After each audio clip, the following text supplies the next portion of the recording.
A'udzu billahi minasyaitonir rajim. Bismillahirrahmanirrahim. Rabbi shrah li sadri wa yassir li amri wahlul 'uqdatam min lisani yafqahu qawli. Allahumma salli wa sallim ala sayyidina Muhammad wa ala ali Muhammad. Walhamdulillahi rabbil alamin. Alhamdulillah, ibu yang dirahmati dan diberkahi oleh Allah Subhanahu wa taala. Kita lanjutkan lagi tadabbur kita yang sebelumnya belum selesai karena kemarin hari Rabu yang lalu ada tamu. Kita lanjutkan pembahasan kita, masih membahas bagaimana kenapa orang Yahudi, orang Nasrani, orang munafik itu tidak boleh dijadikan teman dekat dalam kehidupan kita. Karena ada beberapa faktor alasan yang dahulu kita sudah jelaskan, paling tidak ada 5 alasan yang sebelumnya. Kemudian diperkuat lagi dengan kisah yang terjadi pada perang Badar dan perang Uhud. Bagaimana ada salah seorang yang menyusup masuk dalam diri umat muslim. Siapa orang munafik tersebut? Namanya Abdullah bin Ubay. Yang ketika itu pada perang Badar, pasukan umat Islam jumlahnya ada 1000. Kemudian ketika berada di medan perang, ingin maju ke medan perang, Allah lihatkan siapa orang-orang yang munafik, kemudian dia keluar. Akhirnya ketika musuh sudah berada di depan, orang-orang munafik tersebut takut. Siapa yang memimpinnya? Abdullah bin Ubay. Berapa pasukan yang keluar mengikuti Abdullah bin Ubay? Sebanyak 300 orang yang keluar. Jadi dari awal jumlah pasukan kaum muslimin yang berjumlah dengan 1000, maka ketika itu menjadi 700. Lawannya berapa? 3000 orang. Jadi ini kita lihat ibu-ibu. Kenapa Allah menggunakan bahasanya 3000? Yang sebelumnya pada perang Badar, jumlah pasukan kaum muslimin itu jumlahnya 313. Kemudian pasukan orang-orang Yahudi dan Nasrani, orang munafik ketika itu jumlahnya 1000. Tapi Allah menggunakan ketika memberikan ketenangan kepada orang-orang mukmin dengan mendatangkan jumlah pasukan malaikat juga berjumlah 1000. Jadi kalau kita lihat dalam surah ketika perang Badar ini, kita lihat. Ketika perang Badar, Allah menggunakan bahasanya akan mendatangkan 1000 malaikat.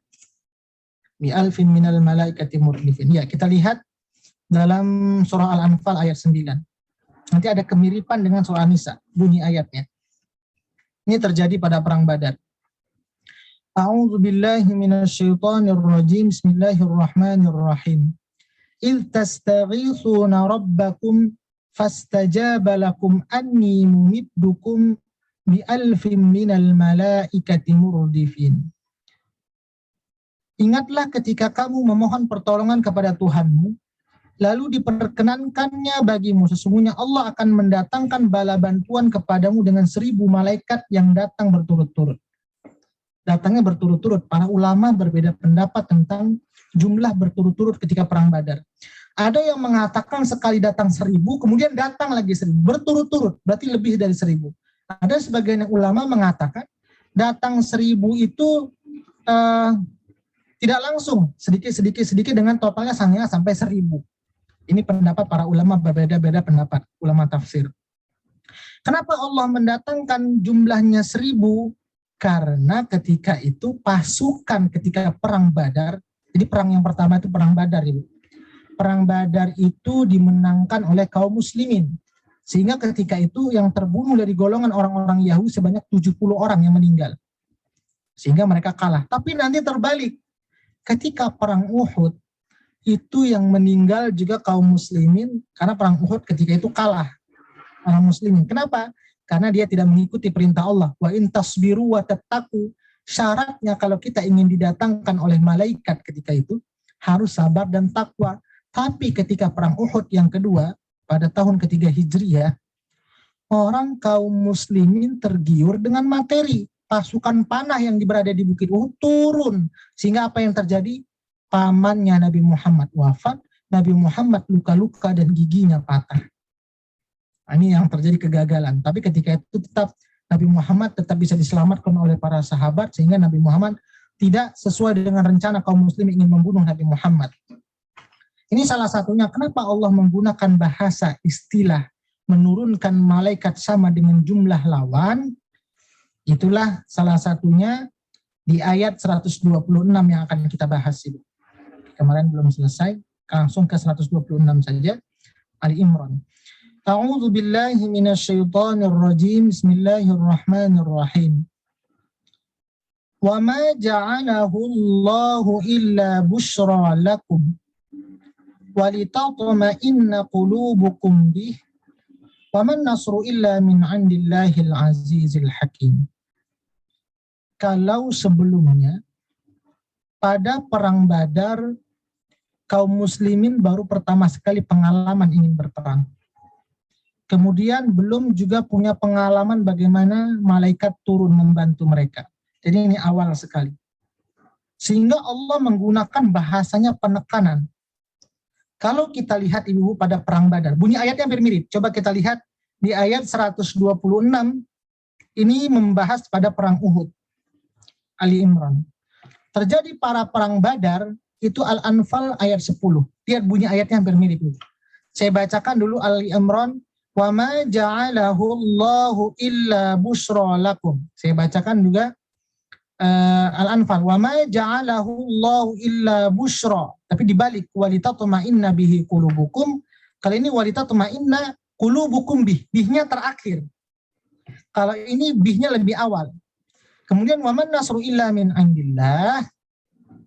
Kemudian ini juga sama. Bunyinya wa man nasru illa min 'indillah, tapi nggak pakai inna. 'Indillahil azizil hakim, sedangkan para perang Badar innallaha azizun hakim, pakai inna. Jadi ada sedikit kata-kata yang berubah. Makanya kalau kita ngafal Quran itu Ibu, ini kalau kita tidak fokus pada kalimat, oh kalau dalam surah ini pakai inna, kalau dalam surah ini tidak pakai inna. Kalau dalam surah An-Nisa, dia dalam surah Ali Imran, bihnya terakhir, sedangkan Al-Anfal bihnya dia lebih awal. Itu ada penukaran kata-kata sedikit perbedaan. Konteks pembahasan ceritanya berbeda. Kalau dalam surah Al-Anfal itu para perang Badar, kalau pada surah Ali Imran itu terjadi pada perang Uhud, perang yang kedua. Nah, karena pada perang Badar belum ada pengalaman dari para sahabat, belum yakin bahwa malaikat akan membantu mereka, hanya sampai informasi agar hati mereka tenang. Nanti malaikat akan turun, jangan takut walaupun jumlah kalian 313. Dengan minimnya senjata, kemudian lawan berjumlah 1000, berarti 3 kali lipat hampir. Dengan persenjataan yang kuat, jangan takut, kata Allah. Wa ma ja'alahu Allah. Tujuannya untuk apa Allah memberikan informasi ini lebih terdahulu? Agar jangan mundur di medan perang dan hati mereka itu tenang. Wa ma ja'alahu Allah illa busra wa litatma'inna bihi qulubukum, dari surah Al-Anfal. Dan tidaklah Allah menjadikan melainkan sebagai kabar gembira. Jadi kabar gembira informasi ini. Jangan takut kalian. Walaupun jumlah kalian sedikit, Allah bersama kita. Maka nanti di sini Allah akan tolong mereka dan Allah akan menurunkan bala tentara. Kabar gembira agar hatimu menjadi tentram karenanya. Dan kemenangan itu hanya di sisi Allah. Sesungguhnya Allah Maha Perkasa dan Maha Bijaksana. Jadi dalam kehidupan ini Bu, kemenangan itu bukan tolak ukur dari segi jumlah banyaknya. Bukan dari segi perlengkapan senjatanya. Itu hanya sekian persennya. Tapi kemenangan dalam perperangan atau kemenangan apapun, itu mutlak Allah yang menentukan ketika kita mengikuti perintah Allah Subhanahu wa Ta'ala, itu sabar dan takwa. Contohnya ketika pada perang Badar, kaum muslimin ketika itu pasukan sedikit, senjata minim, pasukan lawan 3 kali lipat, senjata lengkap, tapi siapa yang dimenangkan oleh Allah Subhanahu wa Ta'ala adalah kaum muslimin. Kenapa? Karena mereka memenuhi syaratnya takwa dan sabar. Nah, salah satu informasi itu Allah turunkan, betul Allah turunkan malaikat. Sehingga di sini walitatma'inna bihi qulubukum, agar menenangkan hati kamu, kamunya terakhir. Nah, ketika kalimat kamunya diletakkan terakhir, contoh kalau kita baca berita atau ketika kita baca buku Sirah Nabawiyah, mereka yang menang, kita merasakan gembiranya tidak sampai sekarang. wah ini pasukan kaum muslimin menang. Gembira kita sampai sekarang bacanya. Maka kalimat qulubukumnya itu diletakkan terakhir. Hati mereka tuh terakhir, gembira. Kemenangannya itu bisa dirasakan orang-orang setelah mereka mendapatkan kemenangan. Termasuk kita. Ketika baca sirah Nabawiyah, wah ini pasukan muslimin menang pada perang Badar. Walaupun jumlahnya sedikit. Tapi ketika pada perang Uhud, karena ketika itu kaum muslimin tergiur karena materi rampasan perang yang mereka sudah berada di depan mata, padahal Rasulullah sudah mengatakan di ayat 121-nya, wa idh ghadawta min ahlika tubawwi'ul mu'minina maqa'ida lil qital wallahu sami'un alim. Idh hamma ta'ifatani minkum an tafshala wallahu waliyuhuma wa 'alallahi falyatawakkalul mu'minun. Jadi Allah, baginda Rasulullah pagi-pagi itu sudah menetapkan di mana tempat-tempat mereka, bahwa dengan kondisi apapun para pemanah itu nggak boleh turun. Ini kalau kita baca di buku Sirah Nabawiyah, saya bacakan Ibu. Tujuan dari penempatan-penempatan ini tercermin dari penjelasan yang disampaikan oleh Rasulullah kepada para pemanah. Beliau bersabda, ini terjemahannya dalam hadisnya, kepada pemimpin mereka, lindungilah kami dengan anak-anak panah agar musuh tidak menyerang kami dari arah belakang. Tetaplah di tempatmu. Jadi nggak boleh gerak dengan kondisi apapun. Entah kita di atas angin ataupun kita terdesak. Nggak boleh mereka bergerak. Agar kita tidak diserang dari arah manapun. Atau di pendapat lain, beliau juga bersabda kepada para pemanah itu, lindungilah punggung kami. Jika kalian melihat kami sedang bertempur, maka kalian tidak perlu membantu kami. Nggak boleh ikut turun. Jika kalian melihat kami telah mengumpulkan harta rampasan, maka janganlah kalian juga turun. Walaupun nanti pasukan bawah itu orang-orang beriman sudah mendapatkan harta rampasan perang, yang di atas gunung itu juga nggak boleh turun dengan kondisi apapun. Ini banyak hadisnya. Diriwayatkan dari Al-Bukhari disebutkan beliau juga bersabda, jika kalian melihat kami disambar burung sekalipun, maka janganlah kalian meninggalkan tempat itu kecuali ada utusan yang datang kepada kalian, kecuali ada utusan yang disampaikan oleh baginda Rasulullah kepada orang yang berada di atas bukit untuk turun, baru boleh turun. Ini nggak ada utusan sama sekali, mereka turun. Jika kalian melihat kami dapat mengalahkan mereka, maka janganlah kalian juga turun. Walaupun musuh sudah kalah, jangan kalian turun. Hingga ada utusan yang datang kepada kalian. Ini banyak hadis-hadisnya. Ini kalau kita baca dalam sejarah Nabi At-Tarqi'an Al-Mubarakfuri. Jadi banyak buku tentang Sirah Nabawiyah. Ini kalau kita lihat juga Muhammad sang inspirator. Bagaimana juga beliau menjadi panglima perang. Muhammad sang inspirator. Jadi banyak buku Sirah Nabawiyah. Ini salah satunya, banyak hadis yang mengatakan wa idh ghadawta min ahlika tubawwi'ul mu'minina maqa'ida lil qital wallahu sami'un alim. Di ayat 121. Dan ingatlah ketika engkau Muhammad berangkat pada pagi hari meninggalkan keluargamu. Keluarganya Muhammad ditinggalkan untuk berperang untuk mengatur orang-orang beriman pada pos-pos pertempuran. Jadi yang paling ditekankan di situ sebenarnya pasukan panah yang berada di Bukit Uhud. Allah Maha mendengar dan Maha mengetahui. Jadi ini pasukan panah di tempat. Idh hammat ta'ifatani minkum an tafshala wallahu waliyuhuma wa 'alallahi falyatawakkalul mu'minun. Di ayat 122. Ketika dua golongan dari pihak kamu ingin mundur, ini ketika dengan hasutan Abdullah bin Ubay. Jadi Abdullah bin Ubay ini orang munafik yang itu keluar dari pasukan orang beriman ketika sudah sampai di medan perang nggak berani dia. Sebenarnya dia itu mata-mata adalah orang Yahudi dan Nasrani. Lantas ketika itu dihasutnya pasukan yang lain sehingga keluar 300 pasukan. Nah yang tersisa 700 pasukan. Apa yang terjadi? Musuh lawannya 3.000 dengan 700. Sehingga apa yang terjadi? Pasukan itu dari 700 itu yang di Madinah dengan dua golongan. Golongan kaum Aus dan Khazraj yang dulu kita bahas yang berada di Madinah. Sehingga mereka itu gentar. Nah bagaimana Rasulullah menguatkan? Maka turunlah firman tadi di ayat ke 124 dan 125. Nanti Allah akan turunkan malaikat yang jumlahnya 3.000 seperti perang Badar. Tapi kan perang Badar belum ada pengalaman bahwa malaikat benar-benar akan diturunkan. Kalau perang Uhud ini mereka sudah ada pengalaman. Malaikat pernah membantu mereka. Maka di dalam ayat ini nggak menggunakan kalimat innallah tadi Bu, di ayat 126-nya. Hanya illa min indillah. Inna itu sesungguhnya, penguat. Contoh kalau kita janji, sungguh aku akan datang, pasti kan lebih meyakinkan. Maka di sini Allah akan menggunakan bahasa sungguh. Kenapa? Karena ketika perang Uhud ini, orang kaum Yahudi dan Nasrani tidak mengikuti, orang Muslim, kalau orang-orang beriman, tidak mengikuti anjuran bagaimana malaikat itu akan turun ketika mereka intasbiru wa tattaqu di ayat 125. Bala intasbiru wa tattaqu, bahkan kalau kalian sabar dan taat apa yang disampaikan oleh baginda Rasulullah, bahkan bukan 3.000 Allah akan turunkan, tapi 5.000 malaikat akan diturunkan.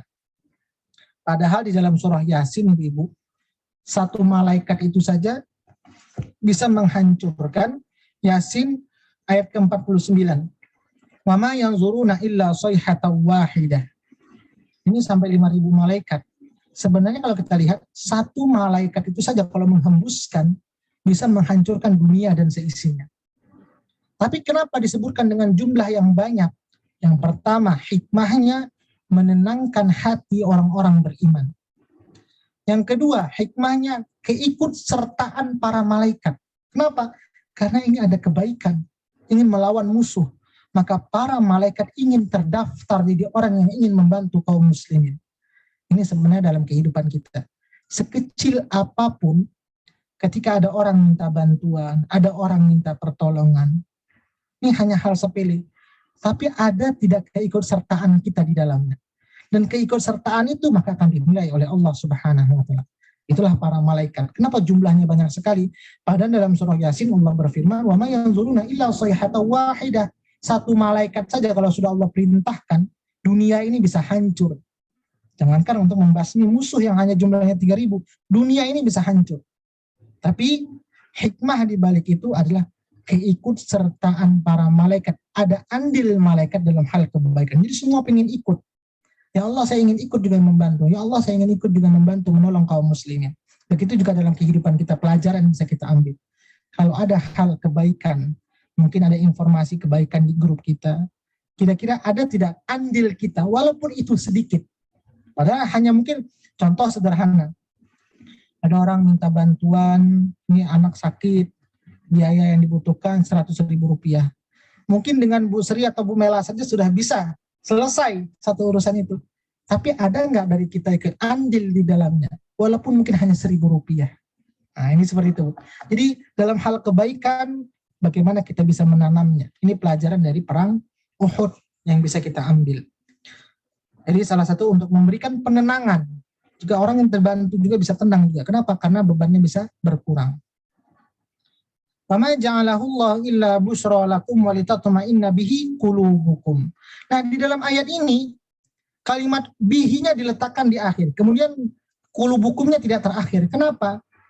Karena yang tenang hatinya ketika itu hanya yang berada di medan perang saja. Beda dengan perang Badar tadi, bihnya dia diletakkan di tengah. Kalau ini bihnya di akhir. Kenapa? Karena yang ketika itu memberikan ketenangan hanya yang berada di medan perang saja. Tapi bagi sesudahnya ketika membaca sejarahnya, melihat kaum muslimin ketika itu tidak sabar dan tidak takwa, ada rasa kecewa. Maka dia tidak dijadikan qulubukum bihnya, ketenangan itu sampai berikutnya. Generasi berikutnya seperti kita sekarang. Nah, itulah penyusunan kata-kata Quran itu Masya Allah luar biasa dari segi penataannya. Jadi satu saja digeser Ibu. Qulubukum bih dengan walitatma'inna bihi qulubukum, itu bisa merubah makna yang jauh pembahasan ceritanya. Jadi ada kaitan hikmah. Faman nasru illa min andillah innallaha azizun hakim. Min indillahil azizil hakim. Dalam surah Al-Imran Allah tidak pakai inna. Kenapa? Karena sudah ada pengalaman bagi mereka sebelumnya. Malaikat turun, jadi nggak perlu dikuatkan lagi, mereka sudah percaya. Tapi apa? Karena kesombongan, karena ketidaksabaran, karena tidak ketakwaan mereka terhadap perintah Rasulullah, para malaikat tidak turun dan mereka kalah. Ini pada perang Uhud. Kemudian di ayat 127, liyaqta'a tarafan minal ladzina kafaru aw yakbitahum fayanqalibu khaibin. Ini kembali kepada kisah cerita perang Badar. perang yang pertama. Allah menolong kamu dalam perang Badar. Dan memberitahukan adalah untuk membinasakan segolongan orang kafir. Atau untuk menjadikan mereka hina sehingga mereka kembali tanpa memperoleh apapun. Kalau kita lihat kalimat liyaqta'a tarafan. Liyaqta'a itu terputus. Tarafan itu kalau diterjemahkan secara bahasa, ujung tombak. Ujung tombak. Liyaqta'a tarafan. Jadi yang terputus itu ujung tombak kalau diterjemahkan secara bahasa Arab. Tapi apa hikmahnya atau dari segi ilmu tafsirnya apa yang bisa kita ambil? Bahwa pada perang Badar, kenapa mereka itu kalah perang yang pertama? Liyaqta'a tarafan.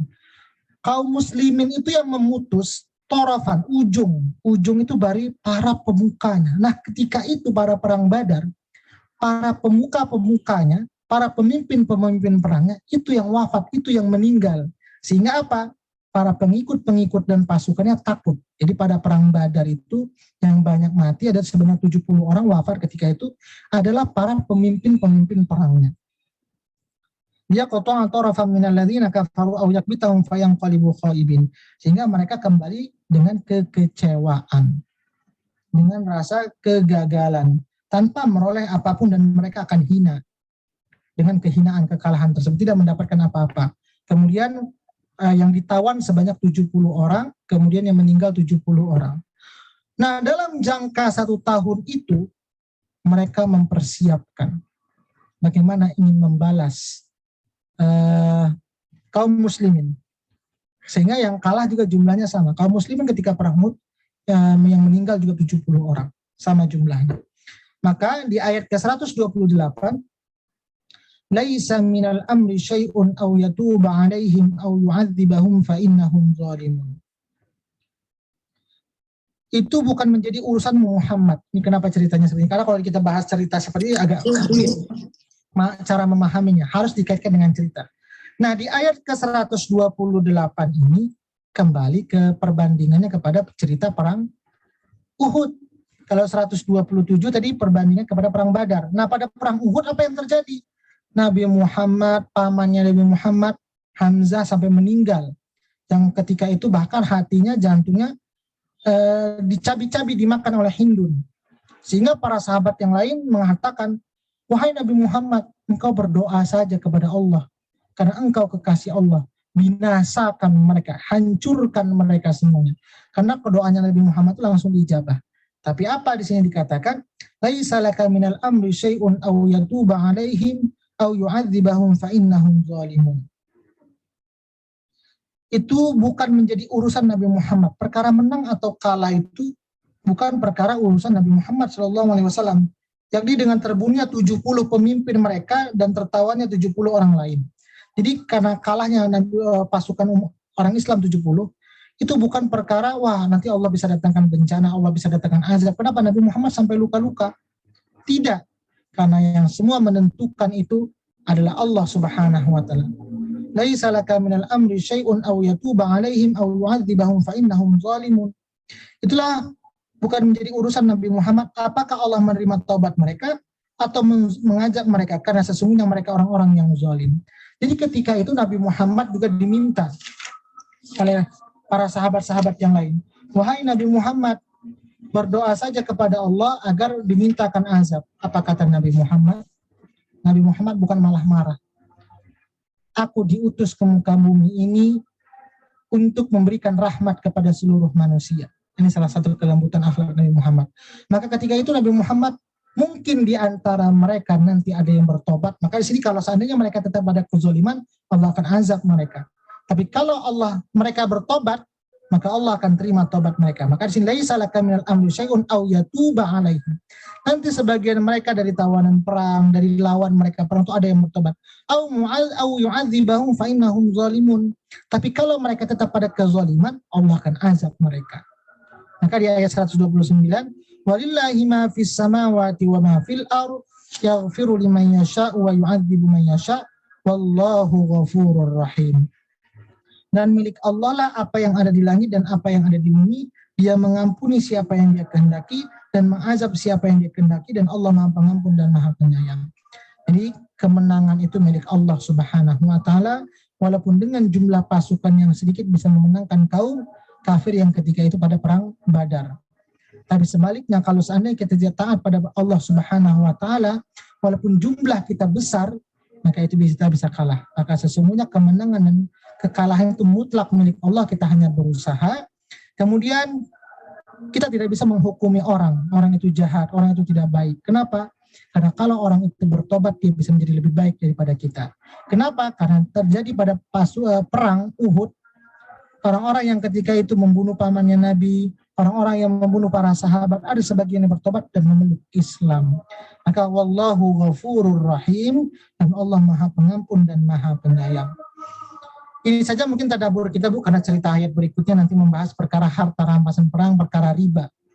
Bagaimana nanti ketika berhutang juga kaitannya. Silakan Ibu, inilah kenapa salah satunya orang Yahudi dan Nasrani, orang munafik itu tidak bisa menjadikan teman dekat, karena sudah banyak kisah-kisah alasan yang Allah gambarkan kepada sebelumnya, cerita sebelumnya, bahwa yang sebelumnya ada beberapa alasan kita terlalu cinta kepada mereka, tapi sebenarnya mereka tidak cinta kepada kita. Alasan yang kedua, kenapa mereka itu tidak bisa dijadikan teman dekat, karena mereka tidak beriman kepada seluruh kitab, sedangkan kita beriman kepada seluruh kitab. Kemudian keburukan yang dilakukan mereka adalah ketika mereka berada di depan kita seperti teman, maka akan beriman, tapi ketika mereka berada di belakang kita, mereka memberikan siasat yang buruk untuk kita. Kemudian keburukan yang keempat, ketika kita mendapatkan sedikit kebaikan, mereka langsung susah. Tapi ketika kita mendapatkan ditimpa keburukan, jadi kalau saya merasakan sedikit keburukan, mereka belum puas.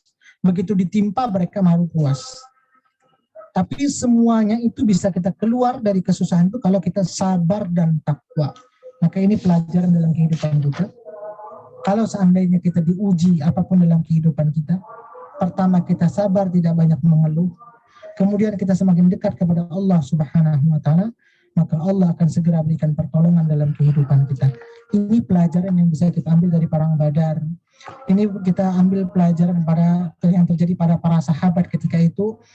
Mereka itu didekati oleh orang-orang Yahudi dan Nasrani, tapi tipu daya orang Yahudi dan Nasrani sedikit pun tidak membuat mereka menjadi berbahaya dalam kehidupan mereka. Kenapa? Karena mereka tetap sabar dan takwa kepada Allah Subhanahu wa taala. Ini saja mungkin Ibu kisah singkat tentang kisah perang Badar dan perang Uhud. Jadi perang Badar itu terjadi pada 2 Hijriah, sedangkan perang Uhud itu 3 Hijriah. Karena orang-orang munafik dan orang-orang Yahudi dan Nasrani ingin memberikan balas karena kekalahan mereka pada perang sebelumnya. Ini saja Ibu, silakan Ibu ada yang bertanya. Pak Ustadz, saya boleh tanya lagi? Boleh, Bu Rara.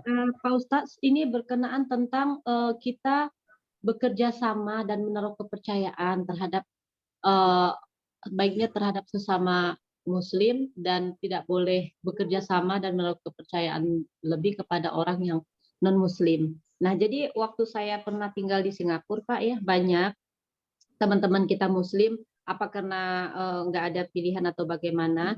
Nah, mereka mempekerjakan ini untuk orang kerja gitu, Pak Ustadz. Seperti kerja di rumah yang membantu gitu, kayak pembantu. Nah, kadang ambil dari Filipina, Myanmar, itu kan kebanyakan agamanya Kristen gitu. Nah, untuk orang pembantu itu kan tentu kan kita ada taruh kepercayaan ya, lebih lah dapat dikatakan untuk semua hal-hal pribadi kita, rumah kita segala macam, terus termasuk masakan kita. Ini bagaimana ya Pak untuk nasihat untuk kita, apakah itu boleh atau bagaimana gitu? Karena banyak sih, termasuk saya waktu di Singapura ambil harian juga saya mau nggak mau ambil itu orang yang non Muslim gitu. Ada yang Muslim tapi dia pun banyak job, saya ambil juga yang non Muslim. Itu bagaimana Pak Ustadz? Terima kasih. Ya, yang pertama dalam hal menolong apapun kita harus mengutamakan Muslim. Dalam hal memilih pemimpin, sebelumnya kita pernah bahas, walaupun mungkin banyak pemimpin kita utamakan tetap yang Muslim. dalam hal bekerja jadi orang yang terdekat dengan kita, utamakan yang muslim. Kenapa? Terkadang mindset kita yang pertama kita tanamkan, wah ini orang Islam ini kata suka sembrono. Karena mindset kita yang pertama, padahal tidak semuanya orang Islam, tidak semuanya orang mukmin itu sembrono.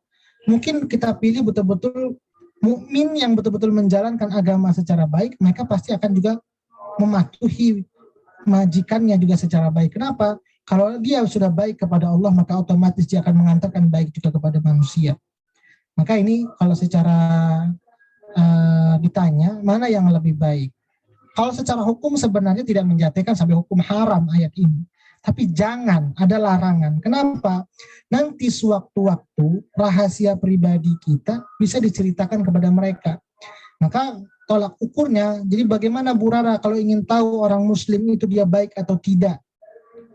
Dikatakan sebelumnya, saya ulang lagi, 3 cara mengetahuinya. Bu Rara nih pengen cari pembantu orang muslim atau yang kerja di rumah. Lihat 3. Yang pertama, kalau seandainya, contoh Bu Rara mungkin agak marah dengan pembantu tersebut karena kerjanya tidak baik. Bagaimana tanggapan dia?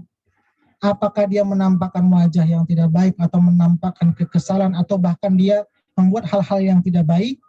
Itu berarti dia bukan orang baik yang bisa dijadikan teman dekat. Itu cara menguji yang pertama. Cara menguji yang kedua, dengan materi kita ulama. Berikan uang atau dihutangi. Bagaimana sikap dia ketika dia ada keperluan berhutang? Apakah dia ketika dia lambat bayarnya punya niat baik untuk menyampaikan keterlambatannya, atau dia pura-pura tidak tahu? Itu yang kedua. Yang ketiga, ketika sedang musafir, dibawa pergi perjalanan jauh, maka tahu orang itu baik atau tidaknya.